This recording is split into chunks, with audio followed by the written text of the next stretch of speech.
bem o que eu digo quando falo que o sistema quer um nome que não seja Flávio Bolsonaro. O fato é que essa guerra ela não acontece pelas razões, como eu disse aqui nos últimos programas, não é pela virtude da Rede Globo, não é, pelas coisas boas que passaram no coração dos jornalistas, mas ela independe disso. Ela está servindo para nós porque, pelo menos para que muita gente saiba de várias coisas que até então eram ocultas. Né? A gente não sabia do tamanho dos contratos da Viviane, não sabia do tamanho da farra do Toffoli, não sabia até mesmo dos outros ministros. Hoje eu estava conversando, como eu disse, com uma jornalista da Rede Globo, grande, famosa, conhecida por vocês, e não era Malu Gaspar, tadinho, só para deixar claro aqui, para preservá-la, mas ela estava me dizendo isso, ela estava falando assim, não, é verdade, a gente ficou realmente sem noticiar esse assunto, mas agora parece que a imprensa tomou gosto para noticiar o que está acontecendo.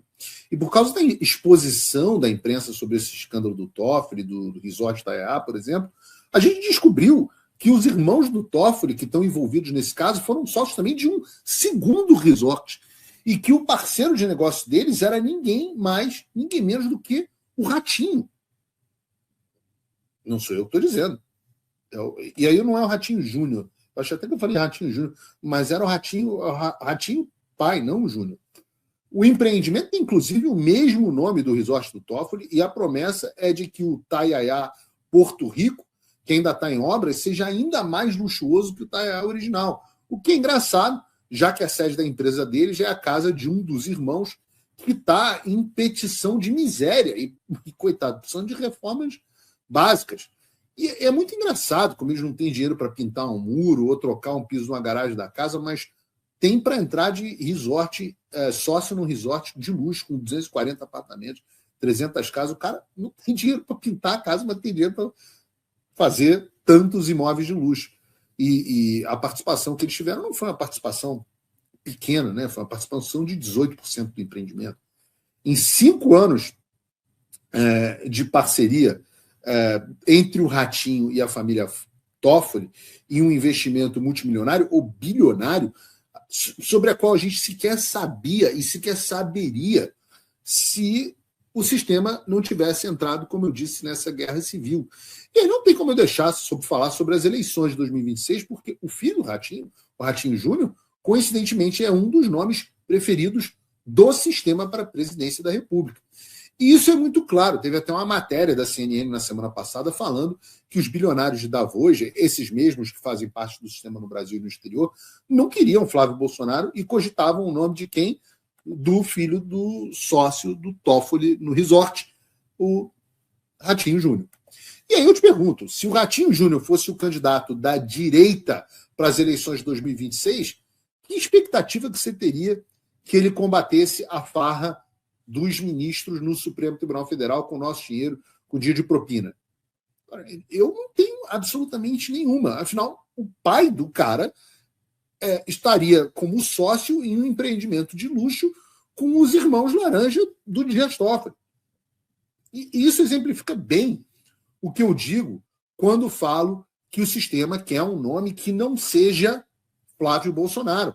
O maior interesse do Supremo Tribunal Federal e da elite financeira era colocar na presidência alguém menos socialista do que o Lula, mas que tenha o compromisso de manter todos os esquemas que Lula, Dilma, Aécio, Alckmin, Fernando Henrique e todos os demais aceitaram manter até hoje. Esse é o plano.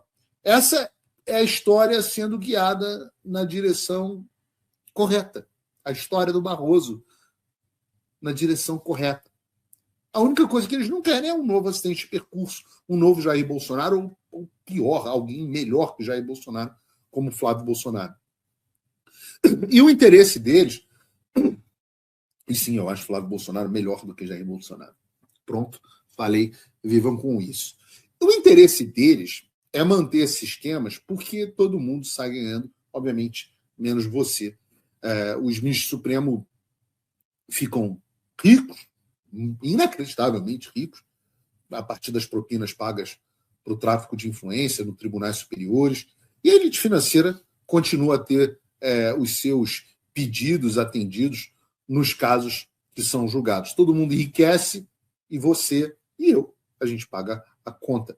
Olha só essa reportagem do UOL que diz, pasmem, é o UOL, mas olha essa reportagem do UOL que diz que os familiares de ministros do Supremo Tribunal Federal atuam em quase 2 mil processos, 2 mil processos nos tribunais superiores. 14 familiares de ministros do STF foram identificados atuando em 1.921 processos em apenas 2 tribunais superiores, o STF e o STJ. Se você dividir o número de processos pelo número de familiares, você tem uma média de 137 processos por familiar de ministro do Supremo Tribunal Federal nos tribunais superiores. Só nos tribunais superiores. E aí eu te pergunto, que advogado você conhece que tem esse número de processos no STF ou no STJ? Cara, é praticamente nenhum. É praticamente nenhum. Mas, por muita coincidência, os parentes dos ministros têm essas centenas de casos multimilionários ou milionários nos seus portfólios. E eu vou... Isso é só uma parte. Isso é só uma parte. Uma parte maior são as atuações que não constam em processos. Veja, no caso, por exemplo, do Master, a Viviane de Bastos de Moraes só atuava em um processo e recebeu, a nossa Neymar da advocacia brasileira, recebeu 129 milhões, um contrato de 129 milhões de reais para um processo. Vocês imaginem a farra de parecer, gente, para quem não sabe, é quando você tem um processo e você não tem aquele advogado te representando no processo, mas você contrata um grande jurista para dizer se o que você está fazendo é correto ou não é correto. E aí, nesses pareceres, eles funcionam como um carimbo de que você pagou o pedágio ou a propina para a pessoa certa, que vai lá no tribunal, muitas vezes, fazer um lobby para você informalmente, enquanto quem consta como advogado no processo é um outro advogado. É uma forma de ficar menos feio e menos descarado. E eu já contei aqui de casos onde a Viviane, própria Viviane de Bastos de Moraes, o escritório do Alexandre, abordou, extorquindo empresários que eu conheço, sugerindo pareceres para que eles não tivessem problemas mais sérios.